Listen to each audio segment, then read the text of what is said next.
Salam Skapsa Bisa, santun menuju prestasi dalam kompetensi. Baiklah pelajar Skapsa, bertemu lagi dengan saya Aditya Bagas Febrian. Pada kesempatan kali ini, saya akan membahas materi pada mata pelajaran Administrasi Infrastruktur Jaringan kelas 12 semester 2. Untuk mempersingkat waktu, marilah langsung kita simak materi berikut ini. Baiklah pelajar SMK, untuk materi yang pertama pada semester genap ini, mata pelajaran Administrasi Infrastruktur Jaringan kelas 12 adalah tentang manajemen bandwidth. Sebelum lebih jauh kita mengenal bagaimana cara memanajemen sebuah bandwidth, saya akan mengenalkan terlebih dahulu apa itu bandwidth kepada kalian. Jadi bandwidth merupakan komponen yang sangat penting dalam sebuah jaringan internet. Saya rasa banyak dari kalian yang sudah sering mendengar ataupun kenal dengan kata-kata bandwidth. Terutama di masa pandemi ini, banyak sekali pelajar yang menggunakan pembelajaran secara daring dengan membeli paket data. Nah, ketika membeli paket data, tentu kalian pasti membaca salah satunya yang menjadi perbandingan adalah bandwidth-nya. Jadi apa itu bandwidth? Ya, bedanya dengan kuota apa? Nah, mari kita bahas secara lebih lanjut. Jadi kenapa kita membahas bandwidth? Karena bandwidth ini merupakan salah satu materi di administrasi infrastruktur jaringan pada kompetensi dasar 3.12, yaitu tentang mengevaluasi manajemen bandwidth. Sedangkan untuk tujuan pembelajaran pada video kali ini, yang pertama adalah saya berharap kalian nanti dapat memahami tentang apa itu bandwidth jaringan, dan juga kalian nanti akan paham mengenai throughput jaringan. Langsung saja kita bahas mengenai bandwidth. Ya. Di sini nanti kita akan membahas mengenai pengertian, jenis, dan juga fungsi dari bandwidth. Baiklah, yang pertama kita bahas dulu mengenai pengertian dari bandwidth. Bandwidth adalah kapasitas yang dapat digunakan atau dilewati lalu lintas paket data dengan maksimal dihitung dalam satuan waktu bit per second. Ya, dalam waktu bit per second. Dapat saya simpulkan bahwa bandwidth ini merupakan jalur maksimal, ya, jalur maksimal lalu lintas data. Jadi ketika kalian melakukan proses download, proses upload, itu pasti ada jalurnya, ada jalannya. Nah, jalan maksimal tersebut yang kita sebut dengan bandwidth. Kapasitas maksimalnya kita sebut sebagai bandwidth. Untuk lebih memudahkan kalian memahami apa itu bandwidth, silahkan kalian simak video ilustrasi berikut. Jadi bandwidth-nya, kalau kalian perhatikan, di sini ada sebuah klien, ya. Bisa laptop, bisa HP kalian, smartphone kalian, yang terhubung dengan sebuah server. Jadi ketika kalian, ya, di sini kalian, laptop ini digambarkan oleh laptop, akan misalkan mengupload data ke server. Nah, data tersebut harus melewati jalan, ya, harus melewati jalur. Jalur tersebutlah yang disebut sebagai bandwidth. Di sini bandwidth digambarkan, ya, di antara dua garis merah ini. Jalurnya di antara dua garis merah ini. Ini jalur maksimalnya. Jalur maksimal yang bisa dipakai oleh data untuk terhubung dari klien ke server. Begitu juga sebaliknya. Ketika kalian akan mendownload data, ya, data tersebut, data di server akan berjalan melalui jalur atau jalan yang kita sebut sebagai bandwidth. Nah, bandwidth-nya, sekali lagi saya ulang, bandwidth ini merupakan jalan. Di ilustrasi ini, jalan tersebut di antara garis merah ini, ya, dua garis merah. Inilah bandwidth. Lalu bandwidth, ya, dibedakan menjadi dua, ya, dapat dikelompokkan menjadi dua. Yang pertama ada bandwidth analog. Bandwidth analog ini bekerja di frekuensi yang sama dengan frekuensi yang ada di radio. Lalu yang kedua bandwidth digital. Nah, ini bandwidth yang sudah lebih modern, ya, bekerja di antena ataupun kabel internet. Bedanya sendiri, kalau bandwidth analog itu satuan hitungnya, satuannya itu kita sebut dalam satuan Hz. Sedangkan bandwidth digital kita kenal dengan namanya byte. Ya, itu bedanya. Bandwidth analog satuan hitungnya adalah Hz. Sedangkan bandwidth digital satuannya adalah bit. Nah, kita lanjut. Berikutnya adalah fungsi dari sebuah bandwidth. Yang pertama adalah untuk media, untuk mengirimkan data. Saya rasa ini sudah saya jelaskan di awal tadi, bahwa bandwidth ini sebenarnya berfungsi sebagai jalur, jalan.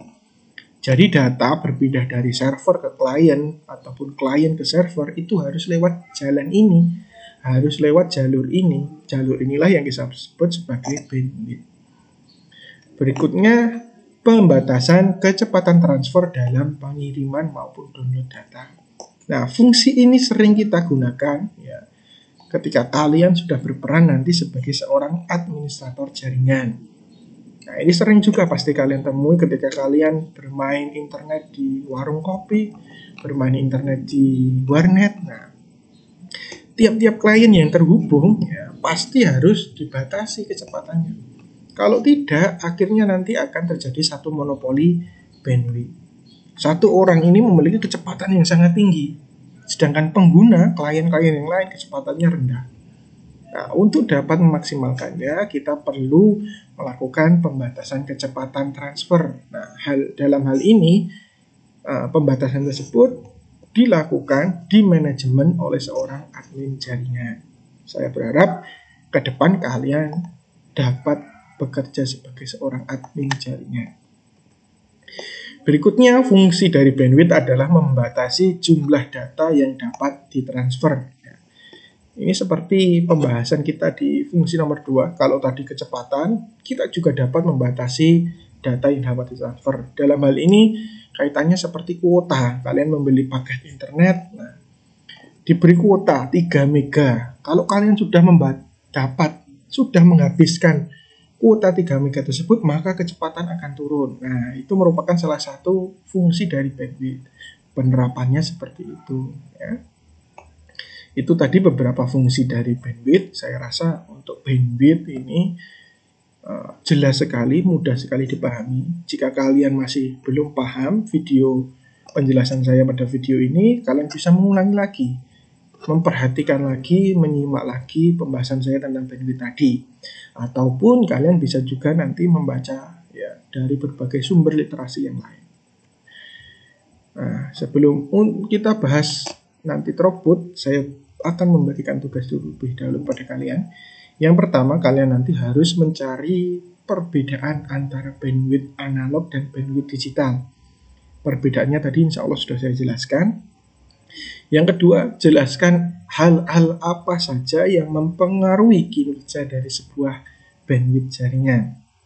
Dan yang terakhir, saya harap kalian nanti dapat membedakan apa itu bandwidth uplink dengan bandwidth downlink. Silahkan dicari, banyak sekali sumber literasi yang bisa kalian baca untuk menjawab tugas ini. Setelah selesai mencari dan mengerjakan, silahkan nanti tugas kalian kirimkan ke folder masing-masing yang ada di Google Classroom kelas kalian. Selanjutnya kita bahas mengenai throughput. Nah, pada bahasan throughput ini nanti kita akan membahas mengenai pengertian, ilustrasi untuk lebih memahamkan kalian, dan juga apa saja yang mempengaruhi kinerja dari sebuah throughput. Oke, yang pertama, apa itu pengertian dari throughput? Nah, sebenarnya throughput ini merupakan bagian dari bandwidth. Ya. Throughput adalah bandwidth yang sebenarnya atau yang aktual, yang benar-benar digunakan. Diukur dengan satuan waktu dan ukuran file tertentu pada kondisi jaringan tertentu. Ya. Jadi kalau bandwidth tadi lebar jalan utamanya, lebar jalur utama, kapasitas maksimalnya, throughput ini kapasitas yang dipakai oleh klien. Hanya kapasitas yang dipakai. Jika bingung, silahkan kalian perhatikan ilustrasi gambar berikut ini. Nah, jika saya ibaratkan sebuah pipa ini, ya, pipa ini dialiri oleh sebuah air. Air tersebut, ya, air ini merupakan data. ya, data dari klien ke server ataupun sebaliknya. Tinggi maksimal, ya, kapasitas maksimal dari pipa ini kita sebut sebagai bandwidth. Tentu air tidak akan melewati seluruh pipa ini, ya. Tapi hanya sebagian saja, bisa kalian perhatikan di sini. Masih ada pipa yang tidak terpakai. Nah, tinggi air ini yang melewati pipa kita sebut sebagai throughput atau kapasitas yang aktual, yang sebenarnya. Airnya tadi kita sebut sebagai paket data. Saya ulangi, tinggi pipa ini kapasitas maksimalnya kita sebut sebagai bandwidth. Sedangkan air yang lewat tingginya kita sebut sebagai throughput.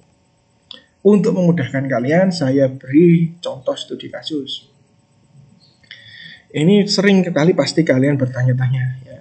Misalkan kalian membeli paket data dengan bandwidth sebesar 128 kbps. Lalu ada sebuah file, ya, yang akan kalian download. Besar file tersebut ukurannya 256 kilobyte, ya. Dengan kecepatan yang kalian miliki, ya, 128 kbps, seharusnya file itu akan dapat kalian download hanya membutuhkan waktu 2 detik. Dari mana dapat 2 detik? Dari ukuran tadi filenya 256 dibagi dengan kecepatan bandwidth kalian 128. Harusnya ini 2 detik sudah terdownload. Ini pasti sering kalian temui. Tapi kenyataannya tidak, Pak. Saya download file 256 kilobyte, ini waktunya 8 detik. Kenapa seperti itu? Nah, itulah yang kita sebut sebagai throughput. Throughput itu merupakan kapasitas bandwidth yang aktual. Jadi, sebenarnya, ya, kapasitas maksimalnya bandwidth tadi 128 kbps. Tapi throughputnya kalau kita hitung ukuran filenya tadi 256 dibagi dengan 8, maka bertemulah 16 kbps. Itu kecepatan aslinya, throughputnya, ya. Berikutnya, hal-hal apa saja yang mempengaruhi throughput? Yang pertama ada perangkat jaringan yang digunakan, ya, harus diperhatikan juga. Kalau perangkatnya lama, tidak up to date, ya tentu akan berpengaruh.